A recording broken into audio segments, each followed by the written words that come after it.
Zebur 84. Munaccat. Ne kadar azizdir uçrashish joying. Ey Parvardigor, kudretlik serdar. Sig'inib, shunchalik bo'ldim men tashna. Ey egam, ibodatxonaning g'o'ylariga.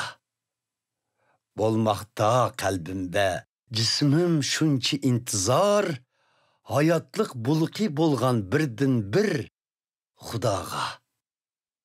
Manga shoh bo'lgan ey qudratli sardor Xudo, qurbonlik supangning atroflariga hatto qushqashlar soldi uva, qarg'achmu joy topdi bolalarini beqishqa.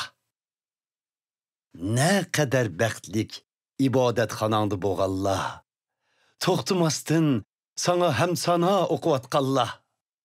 Ne kadar baxtlik sendin kuch qudrat topganlar, qalbidan Siyonni tavab qilishqa intizor bo'lganlar.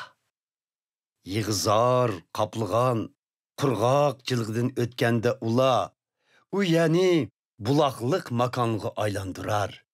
U yer kuz yomg'irlari bilan barakatlanar.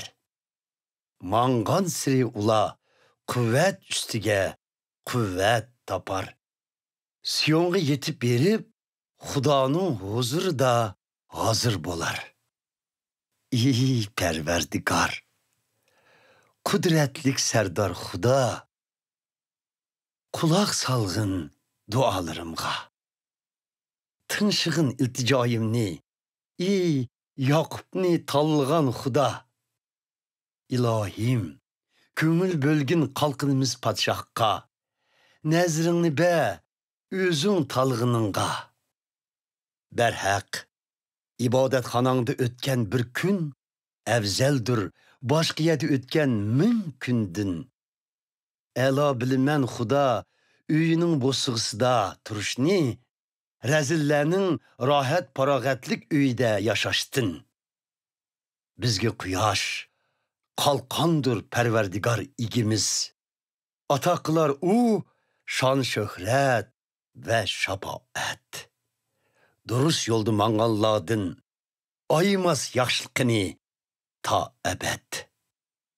Ey Parvardigor, qudratlik sardor, baxtlikdir sana tayanganlar.